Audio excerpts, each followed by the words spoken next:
Okay, so we are live. Welcome, everyone. And it's a pleasure for me to introduce a very special guest today. Okay. It's a pleasure for me to introduce a very special. Okay, okay. So, welcome everyone. Welcome to Gift of Health. And it's a special day. I know like you have been receiving messages about today's live session, and it's going to be beyond exciting because I have a very special guest today. So let me introduce to Dr. Mahima Gulati. She is actually triple board certified in endocrinology, in internal medicine, diabetes and metabolism, and also lifestyle medicine. So you have a golden girl today. So, and she is also a board of director for prestigious American College of Lifestyle Medicine. And not only that, she is a faculty member where she teaches her medical students and talks about lifestyle medicine. She has also authored many published articles and textbook chapters, and she is also a dear friend to me, which I am really honored. And in our friend circle, we call her goddess of education because she always educates us, and it's a huge honor and pleasure for me to have her today in our session today, where we would be. Talking about dairy dilemmas. So, welcome, Mahi, and we are so excited that you're here. Can you hear me okay, Shobha? Yes, I can, Mahi. You're good. First of all, I have to thank you, Shobha. You are the, absolute goddess, mother goddess form for all of us. It's my honor, my privilege to be your friend. And I have learned so much from you. You have showcased to us how to live healthy, and you bringing health to so many people across the world, not just in Canada, through your determination, through your grit, through your resilience. And so I don't think I've ever been this excited about any presentation as I am today. So thank you for giving me the honor of your friendship and, for all the education that we've done together. It's my Thank you for your kind words, Mahi. So take it on. So the floor is yours, and we are eagerly waiting. So, guys, you do have a chance to ask questions. So we will certainly have time to ask questions. So feel free. So, but we'll start with the presentation first. Go ahead, Mahi. Okay, so it says on my end, I am screen sharing. Are you able to see my screen? Yes, Mahi. Yeah. Okay.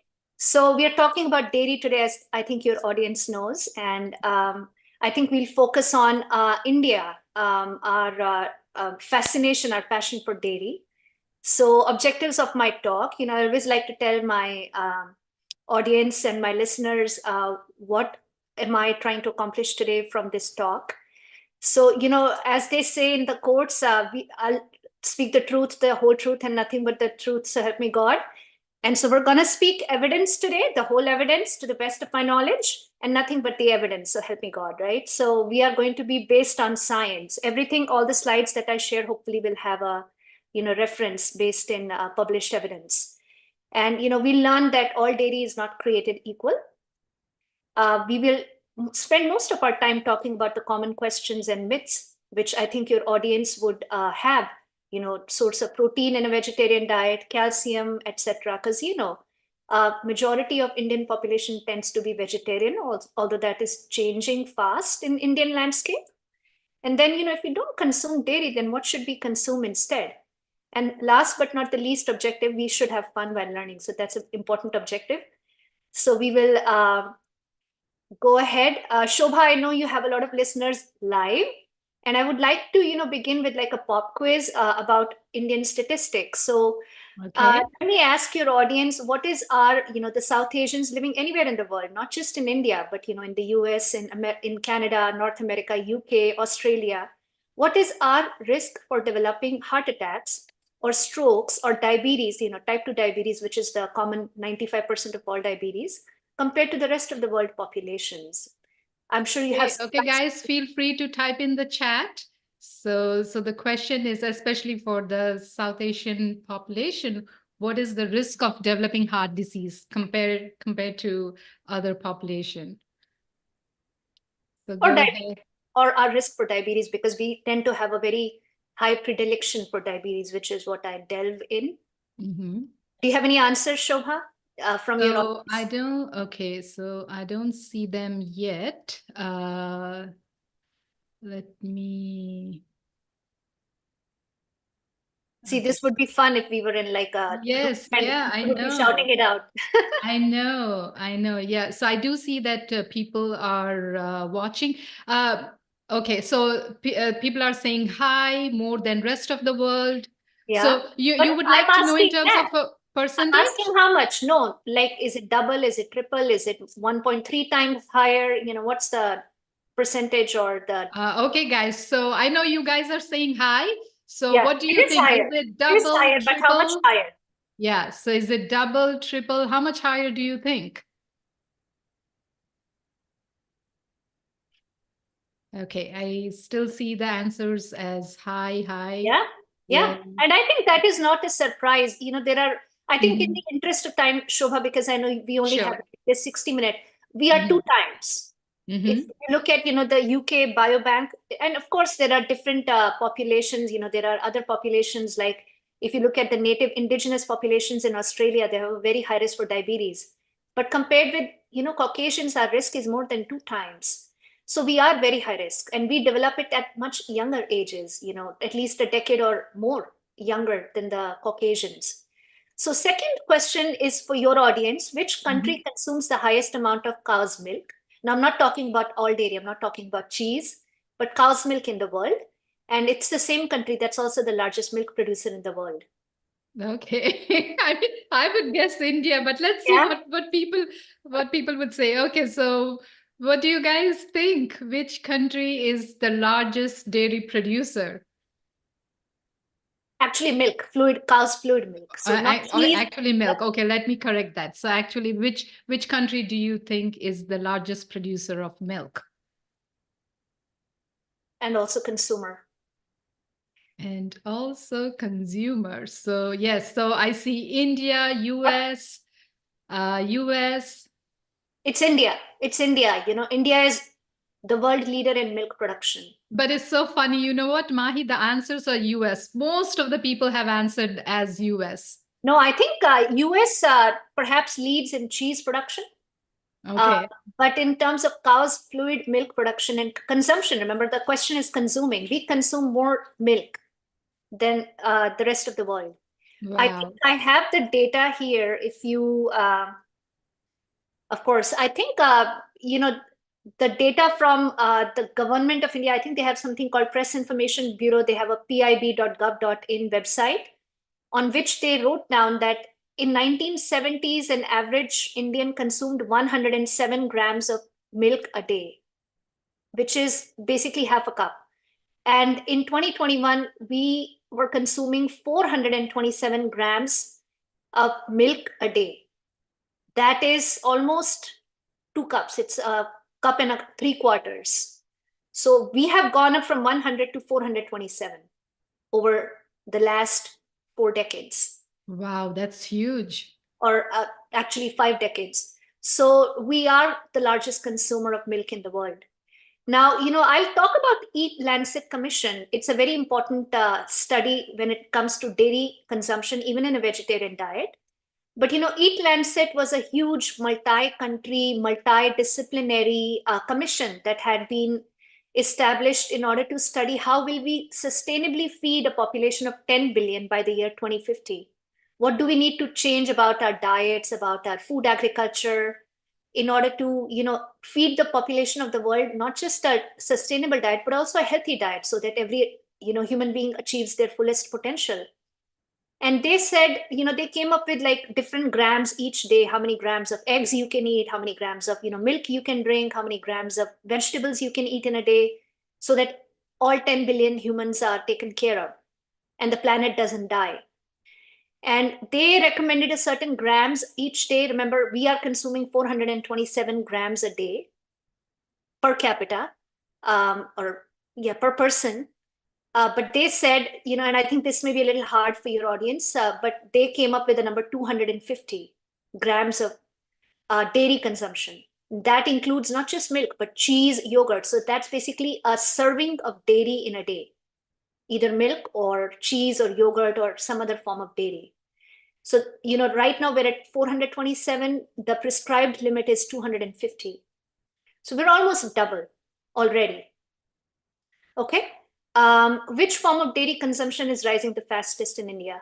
I think this is a fun guess for your audience. What's your guess, Shobha?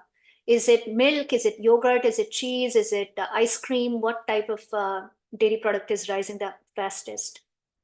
Okay, so you guys heard the question. So, in what form do you think it's been consumed highest? So, Mahi, I think my guess would be, if it's in India, my guess would be still milk.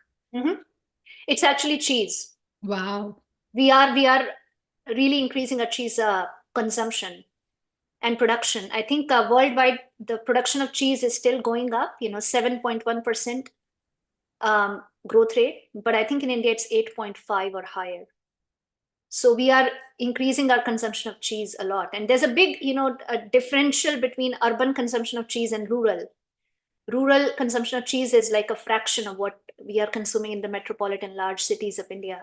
So these are our statistics. Okay, I just wanted to bring attention to why are we talking about dairy, because we love dairy. Yeah, so Mahi, let me tell you, the audience was right. Everybody said cheese. It was only Yeah, because they are seeing what the. I mean, I don't think, Shobha, you can go to a restaurant or a party in India and order a thali, or have a traditional Indian party, Holi Diwali party, and not have a cheese dish, right? I absolutely. have not been to any such gathering or and like I said, the face of our dairy is changing. It's not the same. And I'll bring you some pictures, because a picture is worth 1,000 words. Overview of the changing Indian diet. And before I, delve into dairy, because I know that's the topic, I just want to talk about overall food consumption in India, just like spending 2 minutes on that.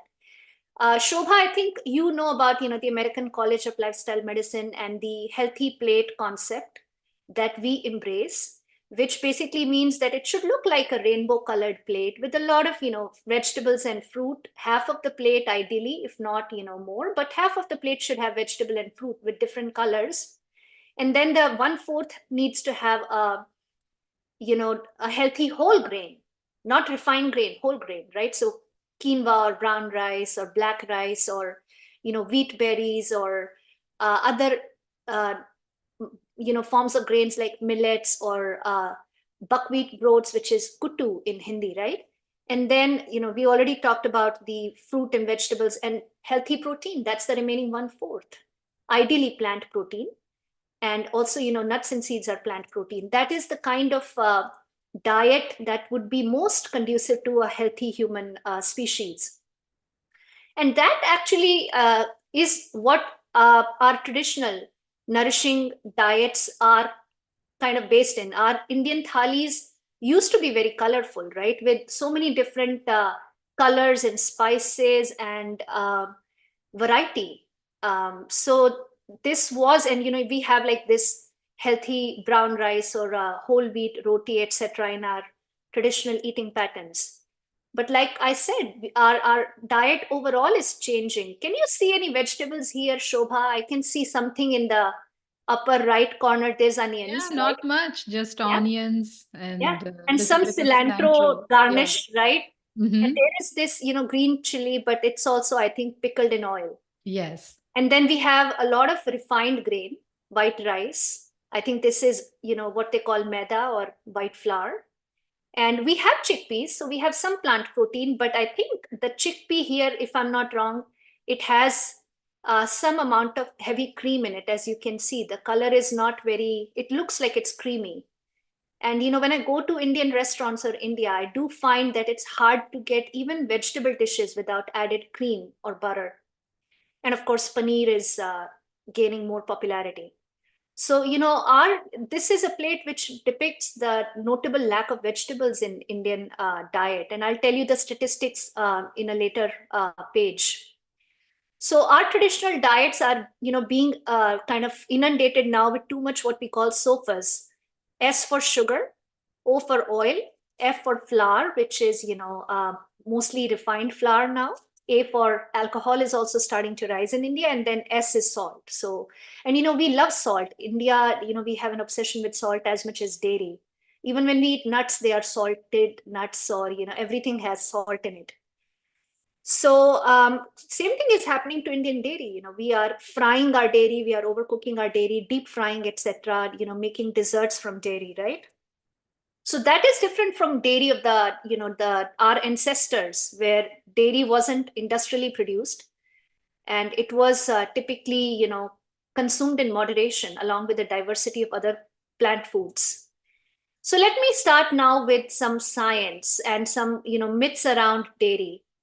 One of the commonest questions I get asked, and Shobha, this is the reason why we wanted to even do this, is dairy protein essential in vegetarian diets? A lot of, I think the face of the Indian demographic now, urban India particularly, is that either people are, eating very ultra processed diets and refined diets with all those elements I talked about so first, or they are becoming health nuts and they are hitting the gym like there is no tomorrow, and they are looking at all these podcasts, and they are looking at Bollywood stars, and they are going to the gym and doing a lot of training, running marathons, and drinking a lot of protein powder because they think that vegetarian diets don't have sufficient protein.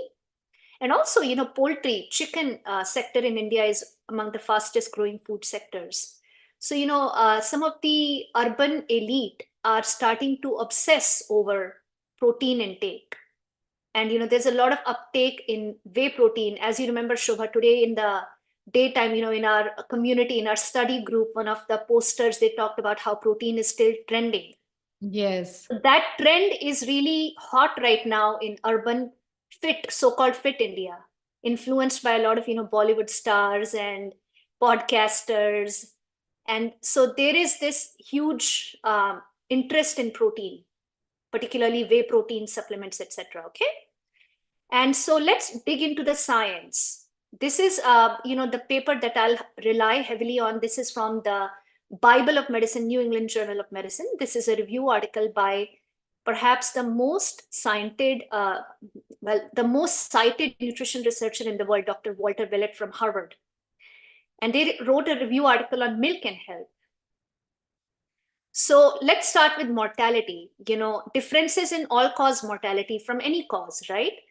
If you this is dairy, so if you replace dairy with other proteins, how does that impact somebody's life expectancy? So if they replace dairy with processed meat, which is bologna or salami and pepperoni, obviously their mortality risk goes much higher. Same thing if they replace it with eggs. It stays the same if they are eating unprocessed meat or fish or chicken. But if they replace their dairy with plant protein like nuts and seeds or legumes or whole grains, their mortality risk will go down.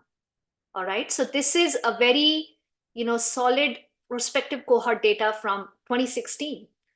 And as you can see, the source of protein really matters. So plant protein is better than dairy protein. Okay. And we'll talk more about that. Now, Shobha, have you heard the common myth that plant proteins are incomplete and animal protein is the complete protein? Yeah, that used to be before, but I hope like people are aware now. At least people in Gift of Health community, they are aware that it's not an incomplete protein, but yes. So, you are doing a wonderful job. You and Arjun are doing a wonderful job in educating your audiences about the fact that that actually is a misconception. But this is a myth which is still very rampant in not just patients, but actually even healthcare professionals. So this is a study from, Shobha, Christopher Gardner from Stanford. He's one of the biggest authorities in protein in the world. And he did this, study. He published a huge review article in Nutrition Reviews in 2019. And they basically, laid out very clearly that all foods have all amino acids, all plant foods, I should say. So there are, we know there are 20 amino acids, out of which 9 are essential.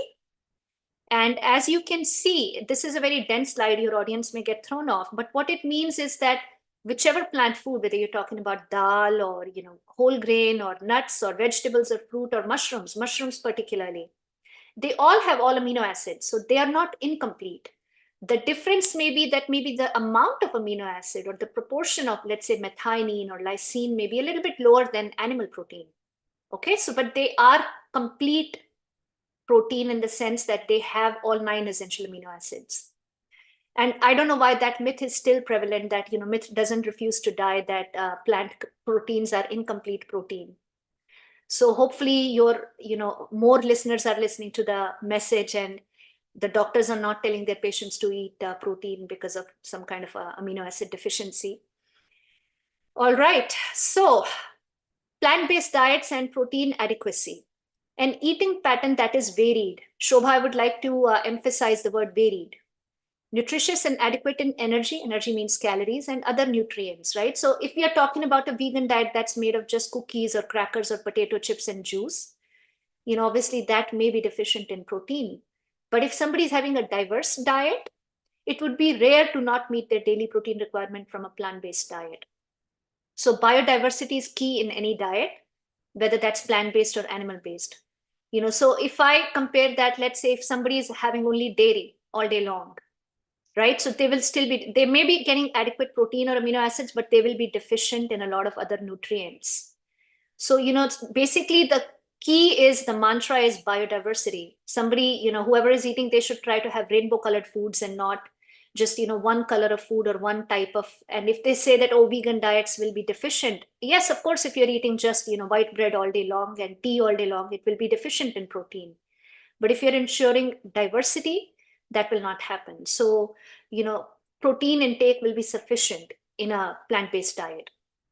So what about, all these branched chain amino acids, particularly leucine and muscle protein synthesis? Shobha, we discussed the recent documentary, You Are What You Eat. I think there was a Netflix documentary, and we talked about MPS, muscle protein synthesis, right? And a lot of, fitness conscious people nowadays they're going to the gym and they're taking protein powders or even branched chain amino acid supplements. What is the, data? What does the data show on cellular function? Again, I don't want to throw off your audience with the, the intensity of the scientific slide. They can just listen to the message rather than looking at the slide. This one is basically, talking about how the whey protein, the lactalbumin of milk affect our cells. Okay, so it is true that animal proteins have more branched chain amino acids, particularly leucine. And leucine is critical for muscle hypertrophy or muscle growth. But it can be a double-edged sword. The fact is that, when you eat too much leucine, and if you, kind of go overboard and you cross a certain threshold, and I'll talk more about which is more important, protein or strength training, because, that is where the meat lies, right? But too much of leucine is a bad thing. And that's because, it will stimulate IGF-1, which is the growth hormone that is required for muscle protein synthesis. But, there is another thing, you cannot have enough IGF-1 without having insulin. In fact, the full form of IGF-1 is insulin-like growth factor. Okay, so it's called IIS, or insulin IGF-1 signaling. So they go hand in hand. They're a couple. When you get IGF-1, you get insulin. And leucine does both. So yes, it causes anabolic effect, but having too much of IGF-1 and insulin is not a good thing. You must have heard how high insulin levels are behind the chronic disease pandemic, right? And that increases, having these branched chain amino acids in too much excess actually increases the oxidative stress in cells. So, I'll keep it there just to, make it understandable for a lay audience, because this is not just medical audience. But what I'm trying to tell here is that dairy protein, agreed, it is an anabolic stimulus. It can enhance muscle growth, which is its purpose. The purpose of milk in civilization was to cause growth of the baby or the infant rapidly. But it can be a problem in an adult mammal, because if you are stimulating IGF-1 more than is necessary, you're also causing aging and oxidative stress. And at the same time, your insulin is going up. In fact, milk protein is a very insulinotropic protein. And then there are problems with galactose, which is, the carbohydrate that comes from the breakdown of milk, lactose. So now the next important fact about muscle synthesis is exercise. Shobha, as you have taught me, exercise or strength training is critical for muscle protein synthesis. In fact, strength training is at least 75%, if not more, of muscle growth. So stimulus is more important than protein intake. And that is the most important message. If somebody, eats protein all day long and their IGF-1 levels are high, it will not accomplish any muscle growth unless they strength train. That is where the majority of the dividends lie. And the one slide that your audience might want to remember, especially if they're a health professional audience, is this one. You can see that the black, the solid dots are protein intake. And then this empty dot, the white dot, is your exercise.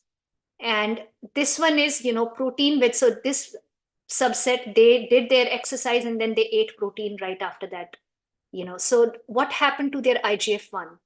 As you see, it was only the people who exercised that their IGF-1 rose rapidly within the first 30 to 60 minutes. The people who were eating protein without exercising, nothing happened. Their IGF-1 did not go up. Okay. And it, went up nicely in people who were exercising, and it went down then after a few minutes, after like 1 to 2 hours. And then it kind of went down low. So Shobha, this basically resembles the slope of insulin. Okay. Because remember, IGF-1 is insulin-like growth factor. All right. So the take-home message is, if somebody wants to be healthy, they should have a relatively low IGF-1 fasting, and they should have a nice rise in IGF-1 when they get the stimulus, right? Just like if somebody eats, their insulin should go up because, they are eating, and then it should come down so that when they wake up in the morning, their fasting insulin should be low. Does that make sense? Right. So basically the same thing. A person's IGF-1 should rise rapidly and then fall down rapidly. It should not stay high throughout. And that is the concept. So people who are going all crazy about protein supplements and protein and dairy because we need protein, they need to understand that without exercise, the protein is useless. They are just increasing their fasting IGF-1. It is not accomplishing any health benefits. If anything, it might actually be detrimental. And the most important thing from muscle growth or muscle synthesis is stimulus, which is exercise or strength training. All right, so let's go to the second myth, which is dairy is essential to meet calcium and bone health needs of a vegetarian diet. And this is another one of those misconceptions that fails to die no matter how much we try. This is from the Harvard, patient-facing website. So I don't think your audience or your listeners will be confused or surprised to hear that the bioavailability of calcium from plants is actually higher than the bioavailability of calcium from dairy. As you can see, dairy foods, they have a bioavailability only 30%. So, milk, let's say a cup of milk has 300 milligram of calcium. Only 100 milligram will be bioavailable and used by the body. Whereas plant foods, particularly oxalate poor, leafy green vegetables like bok choy, they have a much higher bioavailability. So let's say, 1 cup of cooked bok choy, it has 160 milligrams of calcium, but half of it will be absorbed. So 80 milligrams will be absorbed. So almost as much, as a cup of dairy, except that a cup of bok choy is going to have a lot more other nutrients. It will be much lower in calorie. It will have vitamin K. It will have, some other very important nutrients like iron, like folate that the milk may lack. So the myth that calcium is only available through dairy products is really, it's time to expire that myth. And the other myth is not myth, but something to keep in mind is anti-nutrients. So it's important to understand that one has to have adequate intake of low oxalate green leafy vegetables like mustard greens, like fenugreek or methi, like kale, like bok choy, like okra or bhindi. These are the ones that are low in oxalate and their calcium is highly available. But there are certain green leafies like spinach and beet greens or chard, which they are very high in oxalate. So their calcium may be not as bioavailable, right? And then, in today's day and age, when we have calcium fortified plant milks available, and if somebody is having a balanced, plant-based diet with a lot of, legumes like soybeans or tofu or almond butter, they will not be, or chia seeds are very rich in calcium. So they will not be, deprived or deficient in calcium if they are having a balanced diet. And then same thing for vitamin D. Vitamin D, I think everybody should supplement, whether they're not, I think the recommendation is that everybody should supplement with vitamin D3, whether they are plant-based or not. If, they're deficient, they should supplement. And I don't have the, time to nitpick into the specifics of vitamin D, but there are, we should supplement. Foods are not a reliable source. However, there are certain foods like mushrooms particularly, which are very rich in vitamin D. And without vitamin D, we may not be able to absorb calcium in our body at all. So we'll discuss that at a later time. But the take-home message is that we don't need dairy for calcium or bone health. In fact, that big NEJM article, the review article that I was referring to, and many other, cohort data, they have shown without a doubt that having higher intake of milk, having 3 cups of milk in a day, that was not associated with decrease in risk of fracture in men or in women. This particular study we are seeing for only women, but even in men, people who drink more milk were not necessarily having less number of fractures. All right. So again, let's talk about all-cause mortality. I know that we talked about if people are having plant protein, then their risk of mortality does go down. But does dairy increase somebody's risk of all-cause mortality? So it depends upon the type of dairy product. Like I said, not all dairy is created equal. This is, I think, one of the best studies I found on this topic. And Shobha, all of this confusing research, is dairy bad? Is dairy good? Does dairy increase somebody's risk of mortality? It is so heterogeneous because we mix apples with oranges. Like literally, that's the title of one of the articles I found. Because we lump all the dairy, whether that is, butter or high-fat dairy or cheese with yogurt or, skim milk yogurt or kefir, right? And they're So not true. the same. And Yeah. they're not the same. Yeah. So that is the reason why there is so much confusion in the, research around dairy. But this is a study from Sweden. Sweden, as all Scandinavian countries, all Nordic countries, they are the highest consumers of dairy in the world. And they have the lowest prevalence of lactose intolerance in the world, right? So they are dairy consumers. And this is a very solid cohort study. They actually looked at, more than 100,000 participants. Half of them were women, and they followed them up for almost 14 years. And they found that high consumers of non-fermented milk, who are having, more than 2.5 times a day, they had a 32% increased hazard for all-cause mortality compared with the ones who consume less than once a week. Then butter increased it by 11%. Now, if you look at non-fermented milk fat, it doesn't matter whether it's high fat or skim. Actually, I'm sorry, that does matter. Higher fat was higher hazard ratio for mortality compared with skim milk. Medium fat is 1.5% milk fat, okay? Now, when we talk about fermented dairy, which is yogurt and kefir, the hazard ratio was actually lower. So, having a little bit of yogurt was actually helpful in this analysis. And cheese intake, you might be surprised, cheese was protective. But remember, in Sweden, cheese is different. They have like really aged and, hard cheeses, and their cheeses are not ultra processed like ours. Our cheese slices, they are like cellophane wrapped, and they have like, they're ultra processed and they are really industrially produced.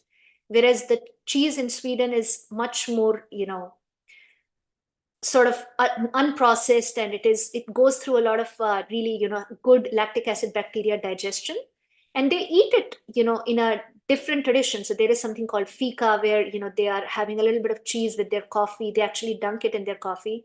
So their cheese consumption may not apply to our cheese consumption, right? So they did find that their cheese consumption was a little bit, it decreased the risk of mortality. But the reason I brought this here is because this is important to remember that dairy products, they also have a gradient. So if we apply dairy logic to ghee or butter or cream or malai, they all have different risk profiles. All right, then trans fats, Shobha. We all know that trans fats are bad, right? They are industrially produced fats. World Health Organization says we should really limit the consumption of trans fats to less than 1% of our total calorie intake. Trans fats, they basically are a recipe to cause heart attacks. They sit there on the blood vessels, they line the blood vessels, and they harden the arteries, they form a plaque. And, the body cannot break down trans fats. They don't have the desaturase enzyme available to break down trans fats, right? So very higher, they do increase the risk of mortality by 34%. Heart disease deaths by 28%, just the risk of heart disease goes up by 21%. It does not have any benefits. So trans fats are banned across many nations, including the US and India. And I think Canada also banned trans fats, I'm sure. And we know the types of commercial foods that used to have trans fats. But what I'm going to say here, and what your audience may or may not know, is that it can actually be found naturally in meat and dairy foods from ruminant animals, which is cows, sheep, and goats. So this is important to know. Again, the amount of trans fat in dairy products may not be that substantial, compared with vanaspati ghee or partially hydrogenated oils, but they do have some trans fat, especially the higher fat dairy products. So important point, whether you're talking about industrially produced shortening or vanaspati ghee or naturally occurring trans fat of dairy or meat, they are the same when it comes to causing atherosclerosis in the arteries. And so again, another reason to avoid deep fried dairy products or high fat mithais, etc.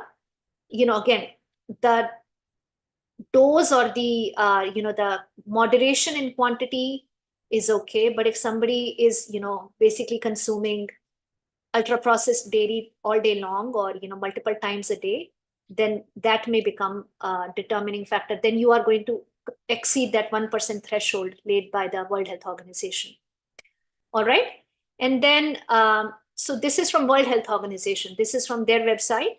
They are saying obviously avoid the street foods and cookies and pastries that have all that vegetable shortening, but they also said reduce the amount of meat and dairy. All right, I'm not saying this is from World Health Organization. Okay, talking about trans fats, let's look at the amount of saturated fat in dairy. In general, when we talk about dairy fat, 65% of dairy fat is saturated fat. And that is the same thing for all animal products. So beef, the amount of polyunsaturated fat to saturated fat, the lowest. Highest polyunsaturated fat to saturated fat content is in plant foods, whether that's nuts, whether that's legumes like tofu and lentils, right? And so again, This is another reason. We all know that saturated fats are bad for heart disease, and unsaturated fats, particularly PUFA and MUFA, are good for reducing the risk of heart disease. And now we'll get a little bit into, things that even health professionals may not know. I'll not spend a lot of time, but this is something that is worth mentioning here. I don't think even health professionals have heard of the, exosomal microRNAs in bovine products like dairy products, right? So this was interesting. I'll share the link to the article in the next slide. This is from Bodo Milnik from Germany and his colleagues. And they wrote a nice review article about how, the dairy that we had for a lot of the Neolithic period is different than what we've had lately in the last, few decades, right? After industrial revolution and, industrial farming. So today, Shobha, in North America, in US and Canada and Australia particularly, I would think that's the case in India also. More than 95% of our dairy is actually coming from what we call these industrial farms, right? These CAFOs, the concentrated animal feeding operations. And, the type of dairy production with the sterilization practices that we do, they don't have the same content of microbiome, right? So the milk that our ancestors, if you remember that, village picture that I had, people are actually taking out the milk freshly from the cow, right? They had a different microbiome. And a lot of that milk got fermented by lactic acid bacteria. And the lactose was broken down, the galactose content had gone down. Whereas the dairy that we have now is a different microbiome profile. And it tends to have something called exosomal microRNAs, which might actually cause rapid aging. There is a pathway called mTOR, which is very well known to, cause aging and chronic diseases like diabetes and cancer and heart disease. And the newer profile of dairy may actually activate that mTOR and cause rapid senescence or aging. So again, I don't want to belabor this point, but it's important to know. Again, I'm not saying that we should not pasteurize milk. Please, we have to drink pasteurized milk or ultra heat treated milk. I don't want people to start drinking raw milk now because of this.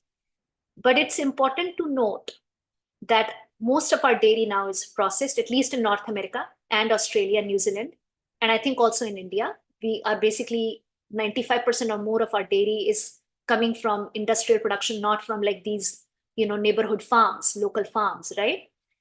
And the microbiome profile of the dairy has changed. And there are, other points that I've not even talked about, like xenoestrogens or dioxins in dairy, which is a topic for another day. Now let's talk about the elephant in the room, which is lactose intolerance. Shobha, have you ever sat in a room with somebody who has lactose intolerance? Yes. Yeah. So, it is fascinating. I think I saw, a recent YouTube video from somebody who's actually a respectable YouTuber and I think their videos are very on point usually about nutrition. But the video on dairy was not. It had a lot of problems and misconceptions. So, a lot of people think that lactose intolerance is not that common in India. South India may have a little bit more lactose intolerance, like north of 60%, and North India, only 30% or something. But that's actually not true. I couldn't find a lot of good quality studies, but I found this one, which is, as you can see, there's a lot of investigators from all across the world, from the UK, from Chicago, from India. And they did, this enzyme testing, and they found they were trying to take saliva samples. And they found that, lactose tolerance was only seen in less than 1 out of 5. So more than 4 out of 5 were lactose intolerant across all regions of India, North or South or West India. So we are more lactose intolerant than we think we are. And lactose intolerance actually is it turns out it might actually be an evolutionarily protective kind of adaptation, right? So the reason why adults end up being lactose intolerant in most regions is because, lactose, or actually milk products, were supposed to be for the growing infant. And that was the whole concept, that mammalian milk, because it is precious. It is, it wasn't industrially produced. It wasn't something that was available to at such massive scale. So it was basically something that was evolutionarily for the people who needed it the most, the young children who would die from, things like pneumonia or diarrheal illnesses. And for them, having that milk, which will make them grow rapidly and be able to withstand those infections, was actually an evolutionarily protective trait. And when they grow older, they don't need it any longer because their body is now strong enough. So when the supply was short, the milk was reserved for people who truly needed it. And as we get older, we don't break down lactose. Does that make sense? So yeah, lactose intolerance is actually more common in India than we think it is. And now I'll transition to planetary health, right? Because if the planet is gone, then there is no point of having healthy humans, right? Unless if we can move to wherever we are planning to move to, Mars or wherever. So this is the EAT Lancet, which I talked about, which was published in 2019. This was a huge, multi-country, multidisciplinary society of experts and professionals and scientists that had been convened to come up with a solution to sustainably feed 10 billion humans by the year 2050 so that they are healthy and the planet is protected. And, the greenhouse gas emissions are brought down to a place where the planet doesn't warm up by more than 2 degrees Celsius, right? And they said, we should, half of our plate should be colorful fruits and vegetables.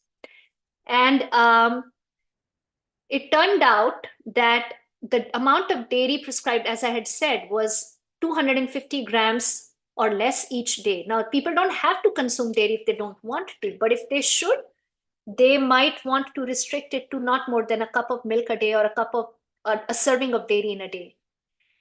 Shobha, I think you may not be able to hear this, but they prescribed 300 grams of vegetables each day for a adult human. Now, this is for an adult human who should consume around 2,500 calories a day. So, for you and me, maybe we don't need 2,500 calories a day. But for some, average sized adult human who needs 2,500 calories a day, the prescribed amount was 300 grams of vegetables and 200 grams of fruit. Shobha, can you guess how much grams of fruit and vegetable an average Indian is consuming daily? I would say maybe 50 grams. Yeah. So this is old data. This is from 2012. And maybe this is not for, maybe the average includes people who are not able to get 2,500 calories a day, people who are truly malnourished. But the amount of vegetables is roughly less than 150 grams, 150. And the fruit is like less than 40, 50 grams a day. So again, we are not consuming adequate vegetables and fruit. All right. What about the environmental effects? So this green bar is the greenhouse gases that a certain type of food produces. As you can see, dairy is here. This is the carbon dioxide equivalents of greenhouse gases produced. As you see, dairy is actually higher than chicken and higher than eggs. And of course, much higher than all the plant foods. So dairy has a much more carbon footprint than even chicken and eggs.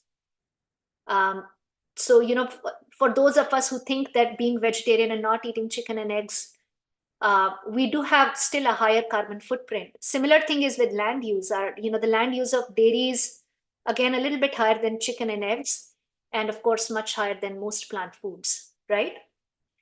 So, this is again the EAT Lancet. It's not just the greenhouse gas emission and the land use and the water use, but it's also antibiotic resistance. It is also water use, water pollution. And the magnitude is very large, 5 to 10 times greater per unit of protein compared with plant foods. Same thing, 30 times higher per serving, of protein, 30 times compared with plant foods. Those are huge numbers. So, when it comes to personal health, dairy is, depends on the processing of the dairy and the type of dairy that we are consuming, or the type of foods we are consuming the dairy with. However, when it comes to planetary health, dairy is worse than most other plant foods and even chicken and eggs. So for the planet, dairy is not a good prescription. And that's why in December 2023, this was 2 months ago, Dr. Tedros, the World Health Organization Director General, he again joined like a plethora, the number of scientists who have called for plant-based diets. It's a large list, and he joined that list. It's not me. This is the World Health Organization chair who called on countries to adopt more plant-based sustainable dietary patterns. And people can watch this 2-minute video on YouTube if they want to. All right, the third part, we've talked about human health, we've talked about planetary health. We'll talk for 2 minutes about ethics and then we can stop. This Shobha is a CAFO, a concentrated animal feeding operation. And this is a perspective, an editorial article from the American Journal of Cardiology from 2022. This was actually written in my backyard in Yale in Connecticut, and this is from the Department of Medical Ethics. And they said the moral imperative of the medical profession to promote plant-based nutrition. So I am giving you quotes from this article directly. Poor treatment of factory workers, who are disproportionately comprised of immigrants and people of color, leads to high rates of injury and infection because of the prioritization of efficiency and profit maximization rather than safety. Routine administration of low-dose antibiotics to farm animals to accelerate their growth and prevent infection because of overcrowding can promote antibiotic resistance, which is a very, very top health concern when it comes to the CDC, etc. Again, overcrowding of both farm animals and also the factory workers, the humans. Along with these suboptimal sanitary practices, it will facilitate the spread of disease and leads to an increased risk of zoonotic pandemics. In fact, these CAFOs are the number one risk factor for, the next pandemic. The CDC prioritizes these factory farms as a very huge zoonotic pandemic risk. This sentence I found very interesting. Some in the West were quick to condemn the conditions of wet markets, such as those in Wuhan, as barbaric at the onset of the COVID-19 pandemic. They would do well to examine the often revolting conditions of factory farming and meat processing in the United States. And I guess not just in the US, but also the rest of the developed world, including Canada and New Zealand and Australia, etc. So, if you're not going to consume dairy, what will you consume instead? Again, plant milks are not all created equal. If somebody wants to get adequate protein, they might want to focus on soy milk or pea protein milk, the pea, like the legume. And then make sure it's unsweetened and they don't have these harmful food additives or emulsifiers like carrageenan. A lot of plant milk brands have that. And ideally, these plant milk that they are having, ideally they would be fortified with calcium and vitamin D and vitamin B12. And then, avoid all these ultra processed vegan foods or, substitutes for cheese and butter that are made with coconut oil. As you can see the list here, we've made a lot of vegan processed food. And this is okay to try, maybe a few times a week, maybe less than 2 or 3 times a week, but this should not constitute, if we are planning to go plant-based, this is not what we should be eating. We should be eating, the kind of healthy plate that we had in the beginning. So moral of the story, like dairy, if you're consuming in a, reasonably low amount, like I said, 250 gram or less a day. If you look at this, there is mostly plant food with a little bit of, you have added dairy to the fruit. You've not added fruit to the dairy. And that's important to know, right? So, in a cup of 8 ounce, if you're adding 1 to 2 ounces of dairy and that's all you're doing in a day, especially if it is fermented dairy like yogurt or kefir, that's okay. And, ideally not sweetened dairy or chocolate dairy and this and that perhaps is okay. But, having, paneer at every meal or I've had, Indian mom friends who tell me, oh, my child will not eat anything if I don't give them cheese. That may be, we have to possibly work on that pattern, even if we are vegetarian and we are not eating red meat or, processed meat, etc. So I would like to conclude with, I think Shobha, we all in India, we love yoga, and one of the ancient, the most seminal treatises, scientific literature on yoga is the Yoga Sutras of Patanjali, which is almost 2000 years old, if not longer. And, they have like these 8 limbs of yoga, right? And the yamas and niyamas are the first 2 limbs. And within that, they have a lot of practices, right? And so in the yama, the first ethic is ahimsa, which is basically dynamic non-harming. And then, in niyama, one of the ones that I really want to draw attention to is swadhyay, or self-study. So, I'll end this presentation by encouraging the audience. I think my goal is to generate more questions than answers. And, the audience can study for themselves. If they want to, consider completely eliminating dairy for 21 days and replacing it with a healthier alternative, or, doing their own fact finding and finding out what is the science on dairy, what is the benefit of different types of dairy, etc. So those are the 2, ethics I would leave your audience with: the ahimsa and the swadhyay, out of the yamas and niyamas. And if they want to do more studying, there's a wonderful 5-minute video called Dairy is Scary on Yeah, YouTube. this is a Yeah. very nice video, and Yeah. and of course it would be scary too. Yeah, it is. Yes. Yeah, it's not for the faint-hearted, but if somebody wants to, they don't want to watch all these documentaries and movies like Cowspiracy and Maa Ka Doodh and all that, if they Mhm. can, they can just watch this 5-minute video. It has millions of views, and it has a lot of, reality. It's not all, like fake. And Yeah, then, yeah, Kaushik had just come, like he wrote a beautiful comment here, like uh-huh, while you were talking about CAFOs. uh-huh, So, माँ अर्थ को बचाना है सिर्फ माँ का दूध पियो गो माँ का नहीं. So what this yeah, means is you want to save the mother earth, yeah, so drink your mother's milk, mhm, not cow's milk. yeah. So beautifully said. Yeah. And then, there is a wonderful author named Peter Singer. He has like really beautiful short essays on veganism. And there are multiple other, things for Swadhyay that our audience who are listening to this talk today, who had the patience to listen to all of it, they can do.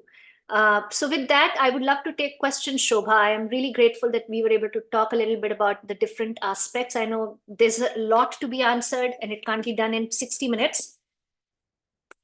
That was an awesome talk, Mahi, and you have wonderful comments like when you look at the chat. So there were a few questions during your presentation. So one said if okay, so the first question was, is milk bad if you have acidity or bloating? So, remember 18% of all Indians have lactose tolerance. That is less than 1 in 5. So, you may want to get a hydrogen breath test if it is affecting you. Obviously, yogurt products or even some forms of cheese, they are lower in lactose. So maybe those might be more suited. But again, if you want to try going dairy free for at least 21 days, if not longer, and see if that contributes to improvement in GI symptoms, then again, that's an option. And again, Shobha, I think you do this better than me, but there's a lot more than just dairy. It's also ultra Mhm. deep fried, Yes. sopas, so bhature and golgappas and, high amounts of masala. So all of those things, and eating too close to bedtime, etc. There's a lot that would go into acidity. Definitely. So the other question was, if fitness people are looking to reduce carb intake and increase protein intake using a plant diet, I feel the options are nil as the majority of plant-based whole foods content is carbs. I know this is I again love one of this. the I myths. knew I wanted this question. I wanted this question. So number one, and Shobha, I know we have a conversation today about trending of protein, and I haven't been able to answer that. We have like Yes. I said, we have a study group. Yeah. Protein supplements, they are the rage. The sales are growing up by 20%, 40% each year. So, whoever has a protein supplement industry, they will do well. But if you remember that one slide, which I said, remember one slide, forget about all the other slides. It was a slide on exercise versus protein, right? So when it comes to building muscle, exercise, exercise, exercise. 75% of muscle building is exercise. Protein intake is not as critical. It is critical. We need to have adequate protein intake, don't get me wrong. But at the end of the day, it is the strength training. The stimulus is much more important. Now, that being said, it is correct. The animal protein has a lot more branch chain amino acids and leucine is the one that contributes to, the activation of IGF-1 and mTOR complex, which leads to muscle protein synthesis.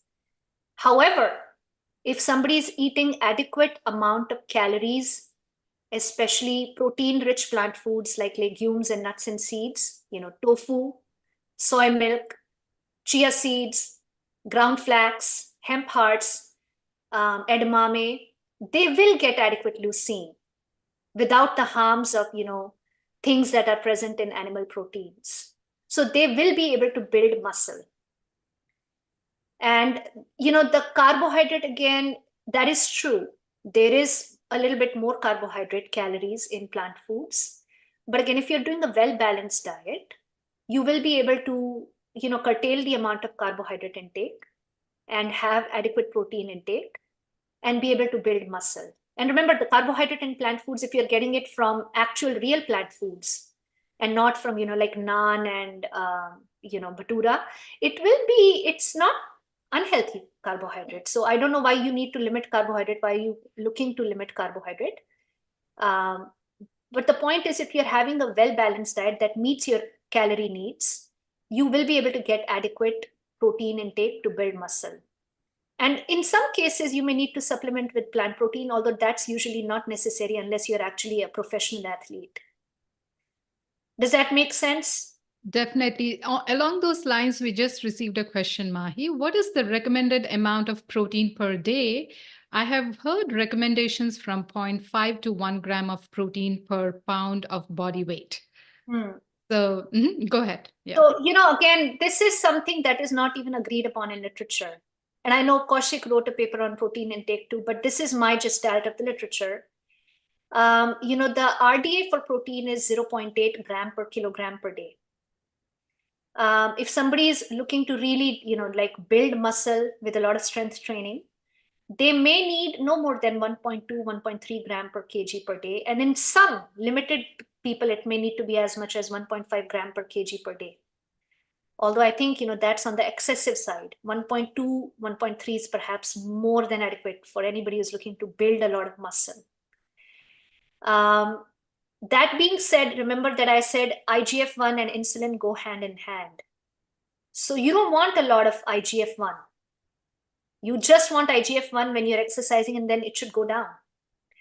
So we really should take only that much protein that we need to build muscle. So if you have done a lot of, sort of studying of yourself and you realized, okay, I need 1.2 gram per kg per day. If I eat anything less than that, I start losing muscle.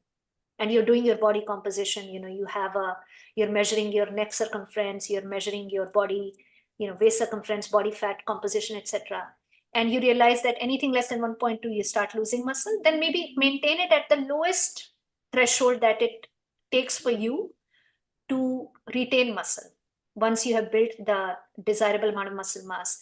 Overdoing protein actually is harmful. And I'll share that article, actually it just came out last week in Nature, Shobha. Yeah, so Kaushik is saying after 1.5, no benefit. Yeah, it is. And like I said, most people will not, and most people don't even need 1.5, 1.3, Yes. maybe, unless, somebody is like a bodybuilder and they're doing actual professional level athletics. It may have more harms. So you don't want to keep your IGF-1 chronically elevated by taking too much protein, if you remember that graph. More protein means your IGF-1 stays chronically elevated. It's the same thing as insulin. You don't want to keep that IGF-1 high all the time. Keep your protein at the threshold where you need to retain muscle once you've built that muscle, and then don't go higher than that. the Nature paper that I'm talking about last week, it showed that if you're taking more than 22% of your daily calorie intake from protein, that might actually be associated with more atherosclerosis. I'll share this article, and I'll ask Kaushik to weigh in on that as well. This came out last week. So more protein is not necessarily better, because then you are actually causing more accelerated aging from those IGF-1 and mTOR pathways. So basically, keep your protein at a place where you are building and retaining muscle, and no higher than that is the answer. Absolutely. So people are curious, is there a way to test IGF-1 like we test our sugar levels? So without lab testing. Yeah, we do have ways to measure IGF-1.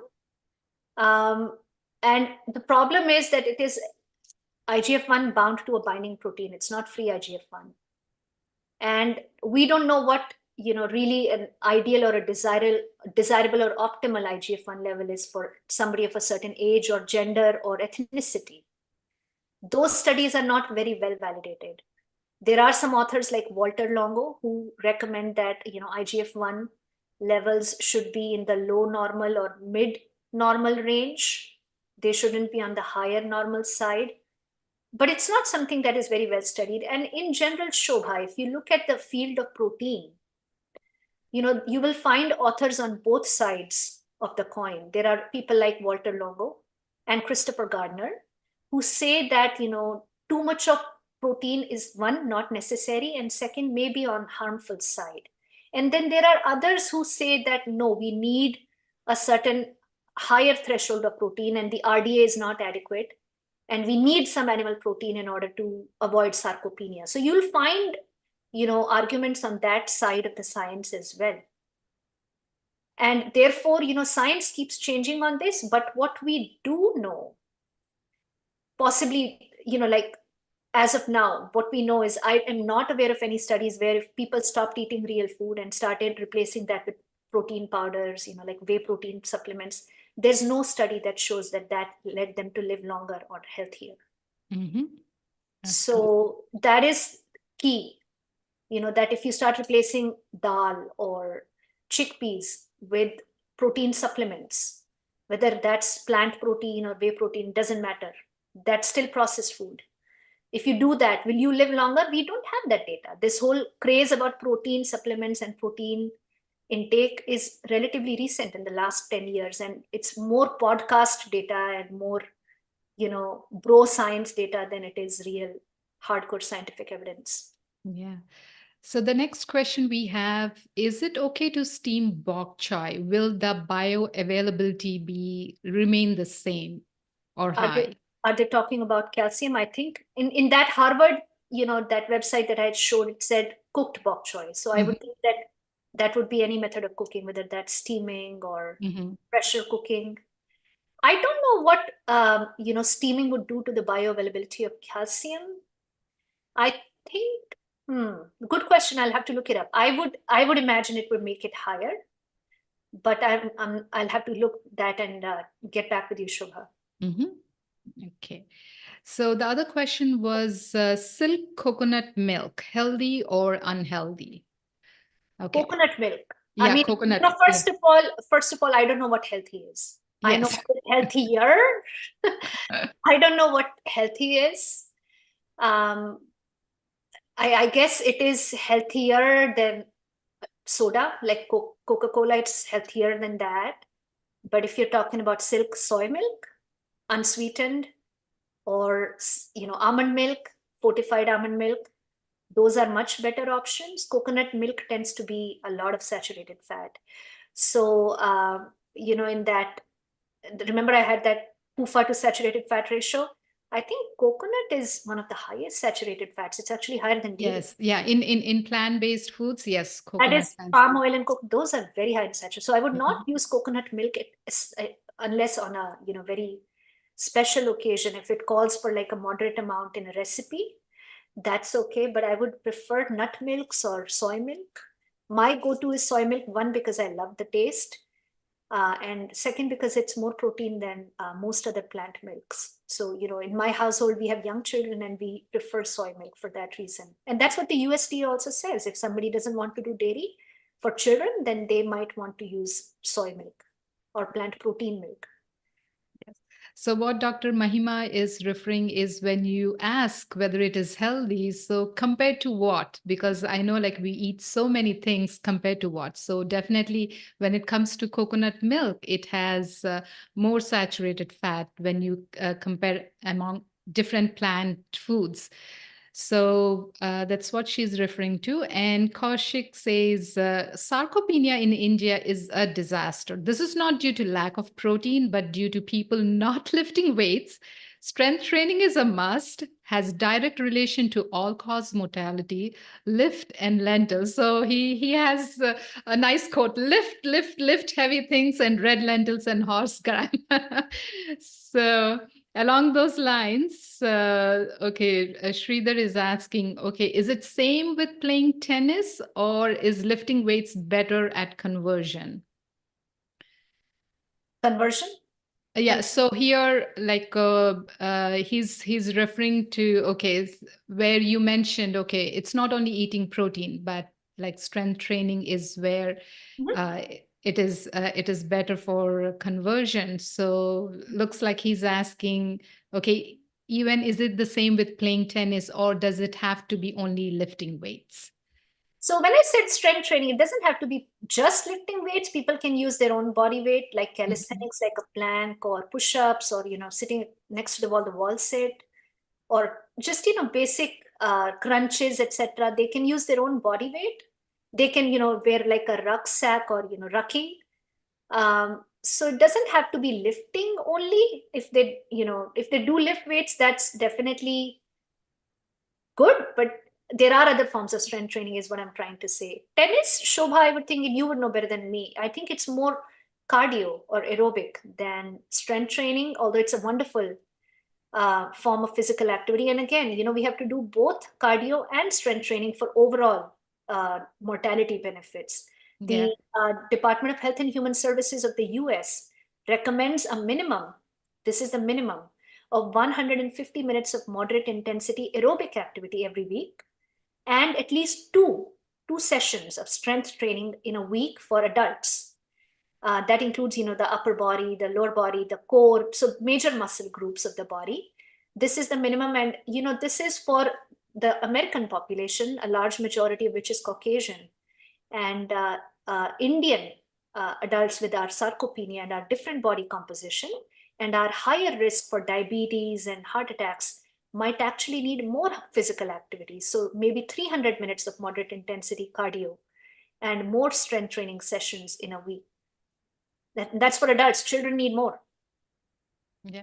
As you said, like first of all, like any movement is important. Like compared to not doing nothing. So definitely like playing tennis, lifting weights, and even like when it comes to tennis, it's good for your arm strength, and obviously it is involving your body. So any exercise is definitely better. Mhm. So we don't have to be just hung on one form of exercise versus other. So I would definitely encourage all of you to move more. And like coming to the other factor, yes, Mahi, like my heart literally broke when I came to know the effects of dairy. So one is yes, if you look at dairy, like it is high in sugar, it is high in saturated fat. So saturated fat is linked to heart disease, Alzheimer's disease, and people think that they're drinking for calcium, but when you look at the ingredient of the milk, that is not the main thing even. So when I came to know about this, then my first reaction was, okay, I need to give up dairy. But all of a sudden it just settled. Oh my God, I have to give up my rasgulla. I have to give up my rasmalai. I have to give up my basundi. I have to give up my mango milkshake or like mango lassi, the thing that you get in restaurants, or like I have to give up my cheese. I have to give up my ghee.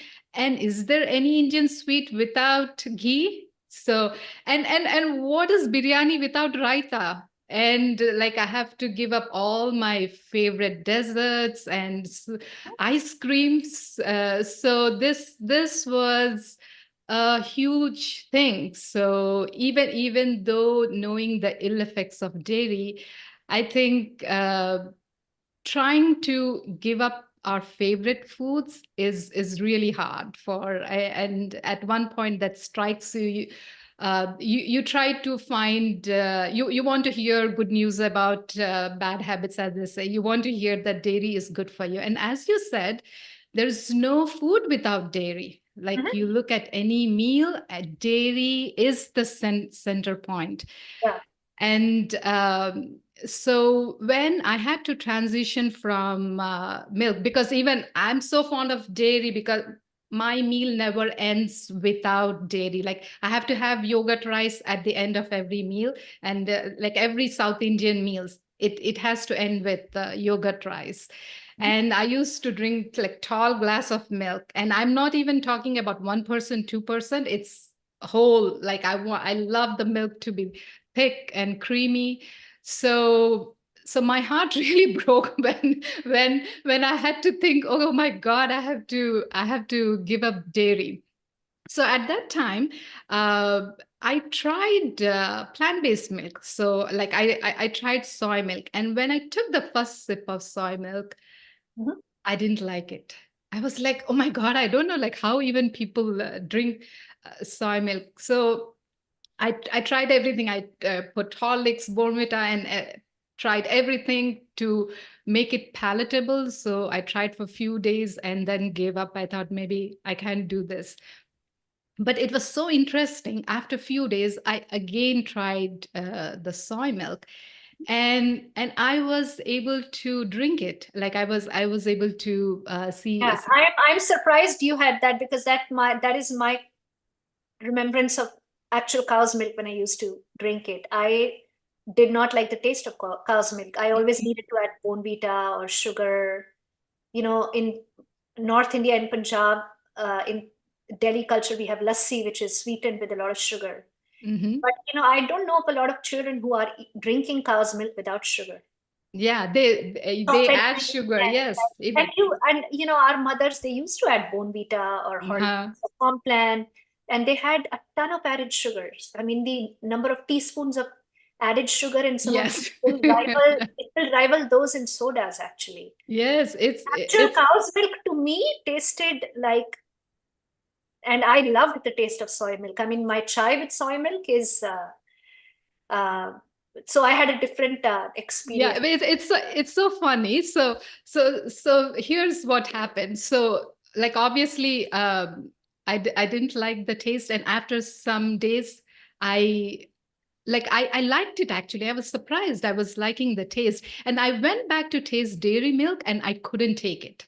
Hmm. Like I used to love so much. I used to love the taste of dairy milk, but when I went back, I couldn't take it. It was so interesting to note. So only like after like I was able uh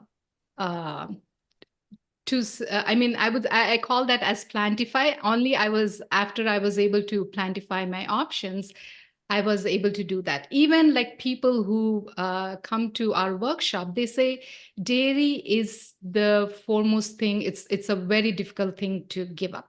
So I just want to share a few things, because I know a lot of you here would be thinking, okay, we know dairy is bad. What can we do about it? Because do I have to give up my favorite foods? Because it would be so difficult. So I just want to take a few minutes to see what we can actually do about this. So here, like when I ask my participants what is the most difficult thing to give up, they say like they do say it's difficult for them to give up chicken. Then the next common thing is dairy, cheese, tea, flour and sugar, eggs, chocolate, pizza. These are the most difficult things for them to give up. And uh, after going through our 6-week program or the weekend program, like what I noted was in our participant, dairy food consumption decreased from 82% to 10%. And when it came to creams and cheese, the consumption came down to 82 to 10%. And the reason they were able to do this is when they were able to plantify their foods. For example, let's say in the morning, when you're having the toast with butter, or like you're having your morning cup of tea or coffee. So here, when they learned that, they were able to plantify it by uh, using soy milk instead of regular milk, and instead of using butter, you can either use applesauce or peanut. Similarly, when you're using milk in your cereals, so if you replace that with soy milk or almond milk, that's they are able to still enjoy the dairy. And let's say if you are making pasta, so here is a fettuccine alfredo made with cream, butter, and white pasta noodles. But when you plantify it, like when you're making with non-dairy milk and whole wheat pasta, you're still able to consume that. Same thing, like if here's the strawberry cheesecake, and this the one on the right is actually made by a Gift of Health participant. So when they were able to plantify their cheesecake, whether it was milk chocolate milkshakes, like making their puddings, and obviously when they were instead of giving up your chocolate cupcakes, you can definitely make with non-dairy milk, non-dairy chocolate, and whole ingredients, whether it is whipped cream or whether it is a cheese ball. And this is a beautiful cake. As you can see, this is the Barbie doll cake, and the frosting is again made with whipped non-dairy milk. So once we know how to plantify, same thing, whether it is sour cream, whether it is a tzatziki dip, or whether it is ranch dressing, or whether it is mayonnaise, and this is blue cheese dip. And obviously in India, like no festival goes without rice pudding. So when you can plantify your rice pudding and your paneer, all paneer dishes, whether it is palak paneer. So when you are plantifying with tofu, and obviously like your cappuccino or latte. So instead of using the regular milk, when you're using the soy milk, and cheese sauce. So we have a wonderful recipe in the Gift of Health site about the cheese sauce, where you can still make it. And oh my God, it is so delicious. So with the cheese sauce, either you're making mac and cheese or cheesy chickpeas. Again, you can plantify your ice creams. You do not have to miss your badam milk. You do not have to miss your lasagna.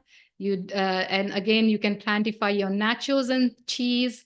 And again, as I was saying, what is biryani without raita? Again, here you can make raita with either soy yogurt or even silken tofu. And you can make yogurt. So this on the right, the yogurt is made with soy milk. And if you want to plantify your paneer dishes or chicken, butter chicken, so here on the right, it is made with non-dairy milk and tofu. And if you want to plantify your morning coffee, muffins, so again, here you can use soy milk. And when it's a milkshake, obviously, again, you can use plant-based milks. And here, pizza topped with cheese. So you can have this stretchy mozzarella cheese. And the other thing is you can also skip the cheese on your pizza. And if you want to have your mango lassi, and here comes our Indian sweets, whether it is kalakand or kaju katri, or as I said, there is no sweet without the use of ghee. So here, so these are all made without dairy. And coming to our chocolate truffles, and especially this are made with condensed milk and chocolate, but you can definitely make with non-dairy milk and like non-dairy chocolate. And here's our carrot halwa. I know a lot of us, we love carrot halwa. We add a lot of ghee, milk, kofta to it. And obviously, again, like all these dishes cannot be, I mean, they can be made without using dairy, ghee, whether it's your beetroot halwa.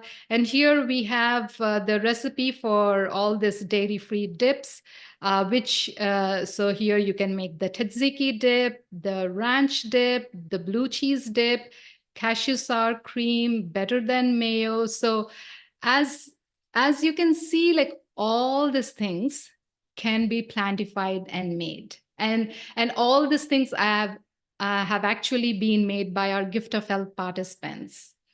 So once you know how to plantify your dairy thing, you are, I mean, your problem is solved because you're not missing your favorites. You don't have to miss your lassis. You don't have to miss your Indian desserts,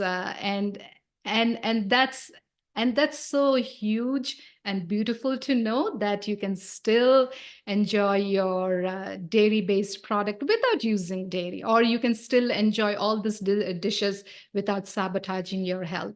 So like we are just I know you guys might be curious, oh, we want all the recipes, so we are posting uh, we are dropping the link here in the chat so you can grab the PDF from this. So we like all these recipes are available for free, and you can definitely go to the Gift of Health website where there are more than 200 recipes, and you can have those. So so Mahi, we did have questions, so I'm just also going Shobha, to. before you go ahead with that question, I just want to say how blown I am by that, that treasure of pictures that you just showed. You really need to be on Oprah Winfrey's show. I'm not kidding. With that collection, I mean, I have no words. I'm speechless.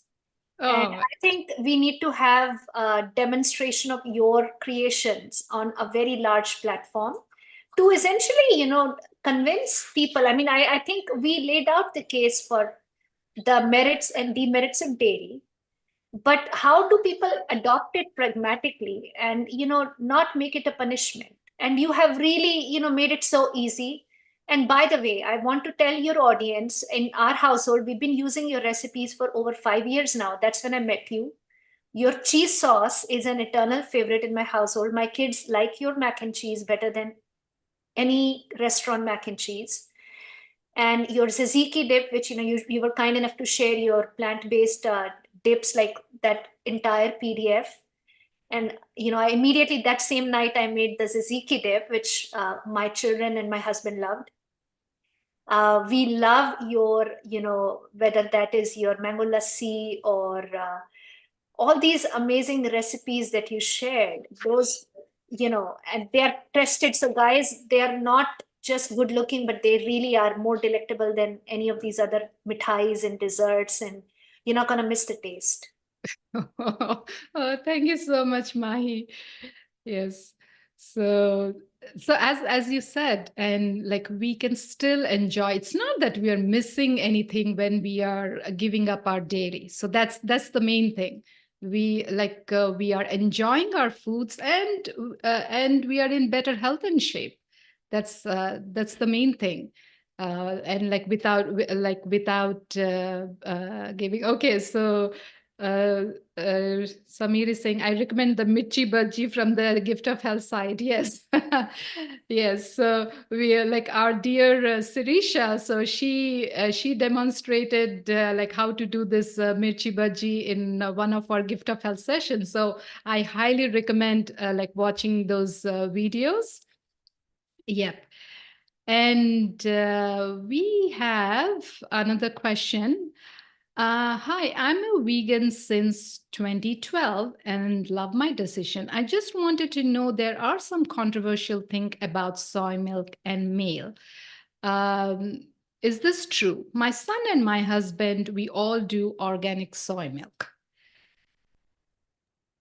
That's a good question, actually. And before I answer that question, I just wanted to go back to the previous question, which was about tennis versus strength training. And I did talk about mostly cardio, but I forgot that tennis is also a lot of upper body. So Mm-hmm. you have to have a lot of, your strong shoulders and strong arms in order to play tennis with a good, stroke. So it is actually a mix of both cardio and some strength. That being said, the best physical activity is the one that you enjoy. And typically sports are most enjoyable compared with, sweating it out in a gym or running. If you're playing with a team or if you are, playing cricket, etc., those are much more enjoyable and more likely to sustain long term. So that was that question. And coming to organic versus non-organic soy, I think that's a very good idea. And the reason behind that would be that, the amount of glyphosate in GMO soy, I think that is a real concern. So when somebody is buying organic soy, that is by definition non-GMO. And so they may have less amount of glyphosate, and there are real concerns about health with glyphosate. So yes, I also exclusively do organic soy. I think Shobha, you do also, I believe, because of the concerns for Yes. glyphosate exposure. Mm-hmm. And the truth is, organic soy is very easily and affordably available in most North American markets, and I hope in India also. Absolutely. So, I would also not do processed soy. Having a yeah. processed soy is important. So by unprocessed soy, I mean actual soybeans, white soybeans or black soybeans, edamame, which is the unripe soybeans, or miso, which is the one of the healthiest forms of soy, or tempeh, which is again one of the healthiest forms of soy. It is fermented soybeans. Then tofu is relatively healthy. But processed soy like soy sauce or soy textured isolates and vegetable protein, those may not be healthy options. And Mm-hmm. soy milk is in between. Soy milk is okay to consume, I think, overall. It is, but it's not as healthy as, let's say, edamame. Yes. So along those lines, so we have one question, are soy chunks okay? I think they are on the more processed side, but I think overall they're okay. They are defatted soy. They are mostly protein. I don't know how much fiber they have.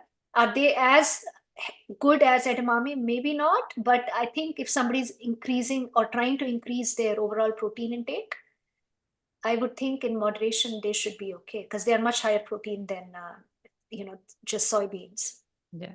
So here's $1 million question, especially for the Indian audience. Okay. What about ghee? As I understand, it has different fatty chain. I was going to I was like, somebody's going to call out that I did all this discussion about dairy in desis, and I didn't talk about ghee at all. What was I thinking? So the truth is, Shobha, we don't have a lot of data on ghee because the Western audience or the Western population does not consume ghee. I mean, it's starting to get out there. A lot of natural people are starting to now play with ghee, but in general, there's just not a lot of studies on ghee because the US, there's not a lot of ghee consumption. Um, in the lack of good studies, um, we don't really know what to say in terms of its overall health effects. The limited data that we have is that ghee has a lot of what we call oxidized cholesterol because remember, ghee is made by heating dairy at a very, very, very high temperature for a very long time, right? So the cholesterol particles in dairy may get oxidized, and that may not be good for our overall risk for cardiovascular disease. So again, moderation is best. If somebody wants to consume tablespoons and tablespoons of ghee daily, then possibly that is not a good idea, especially if they already have metabolic syndrome or obesity, etc. But if somebody wants to have like maybe less than a tablespoon or at most a tablespoon of ghee a day, or even maybe 2 or 3 tablespoons of ghee a day, if that is the only way they will eat the homemade dal and homemade chapati rather than eating pizza and takeout, then maybe that is the lesser of the two evils. So yeah, it's never about is it healthy, it's is it healthier than what? If we are eating potato chips and kurkure and things of that nature, then maybe homemade khichdi and dal with ghee is maybe a little bit better. Yes, definitely. Like if, like even when you look at the composition of the ghee, as you said, the saturated fat or the oxidized cholesterol is definitely not good for you. So don't be under the impression that it is a health food. So Exactly. it's the saturated fat, obviously it's not good for you. As you can see, it has high risk of heart disease, Alzheimer's disease, and even like having a risk of cancers and all that. So it's you don't want to be consuming thinking that it is a health food. Yeah, I don't know where this idea of ghee is a healthy fat came from. If you look at all the Indian press and Indian media, eat healthy fat, eat ghee. How is ghee health? That's like an evidence-free idea, something we call EFI, evidence-free idea. Where is Yes. that myth coming from that ghee is a healthy fat? Yes, I know. Like as we were talking about, like people love to hear good news about their bad habits, so they do want to hear that ghee is good for you. So, but definitely. So as you guys can see, I know like we covered a lot about dairy, and that was a phenomenal session, Mahi. People loved it, and they have wonderful comments about you, and they really enjoyed your presentation and are thankful to you for giving such a wonderful presentation. And as we tell, like you are our goddess of knowledge. So thank you for enlightening us with all this information.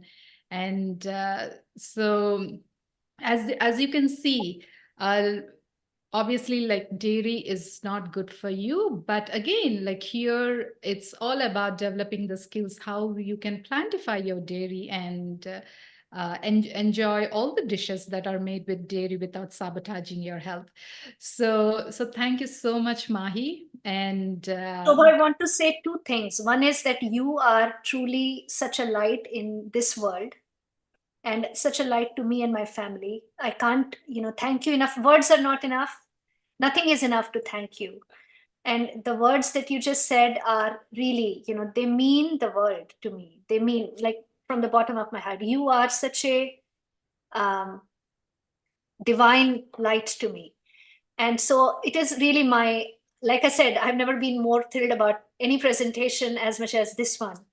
And thank you for giving me this platform to discuss something with our Indian community. I kept getting a lot of questions about, oh, is it good enough to be a vegetarian or do I have to give up dairy? And like I said, the whole point of this presentation was basically to generate more questions than answers and, do your own swadhyay or your own soul searching. And you don't have to give anything up. You can limit it. And, we know the human health data is lacking because of the heterogeneity in studies and this and that. But there is adequate data on planetary health. And there is adequate data on the cruelty towards mammals, particularly, the way that dairy is procured in most of the world, including India. I know there are people who want to believe that in India we treat cattle much more respectfully and with more dignity, but that may or may not be true. There is no evidence. In fact, India is the third largest beef exporter in the world. And how is that if we are treating our animals with more compassion? So that is not questionable. Those are known facts. And again, we Shobha, you and I are not here to moralize. We are about practical help because nobody wants yeah. to be judged. And who am I to judge? I have eaten more chicken and dairy growing up in a Punjabi culture than most of your audience will ever eat in their lifetime. Because I did not become plant-based until just a few years ago. So I'm not speaking that from a, high moral horse or something. I'm just telling you what my lived experience has been. And I personally feel that, limiting dairy, I don't even want to say I have eliminated dairy because, once in a very blue moon, I will perhaps have, coffee with milk if I'm really out of country and there is no other option. That being said, I feel like, things that you mentioned, I don't have the same number of joint pains or tiredness as I did when I was not eating healthy plant-based diet. And all those amazing creations that you showed, and I think basically all of them, if, at least most of them, if not all of them, are made without any oil or ghee. Oh Or yeah, they're made, all yeah, oil, all of they're all them oil made free, without, yeah, without oil all and oil. without ghee. Yes. So, they are the guilty pleasures without the ghee. They're just, Yes. Mhm. pleasure. And so, this is basically a plea, not from a, like a moral high authority ground, but more from a practical, sustainable, planet friendly um, standpoint. Absolutely. And like you are right, Mahi. It's even it's not that like we have grown without drinking dairy, and like maybe the amount of ice creams that I have eaten. So I feel the same that like the other people may not have that much even in their lifetime. Mhm. But it's like after we knew the Yes. evidence, it's then when we transition to plant-based eating, and Mhm. definitely like you can experience better health and vitality like when you do so. And here we are just trying to empower all of you to see like what the fact is, and like how you can transition. And the pleasure is mine, Mahi, having you. And it was such a huge honor to have you. And as I said, people loved your presentation. And thank you so much. And obviously, like our Gift of Health, the participants, they love you so much. And so, just to let them know, I'll be bringing you back more Yeah. because I know there are so many topics to talk Yeah, about. next So time, we'll talk about, Hashimoto's and yes, yes. So people are PCOS and looking everything else. forward for hypothyroidism and Hashimoto's. So definitely we'll have a discussion on that. So thank you so much. Thank you for all of you who have been present. As I said, it's really honored to have you all. So thank you. Have a wonderful night, and we will see you. So every Tuesday we have this Gift of Health Total Tuesday Total Wellness. So like you can subscribe to our YouTube channel and get the notification whenever we go live. So thank you so much. Next session we have a very interesting session on colorectal cancer. So please tune in because I'm bringing another amazing guest, which you don't want to miss. So have a wonderful evening and good night. Thank you, Mahi.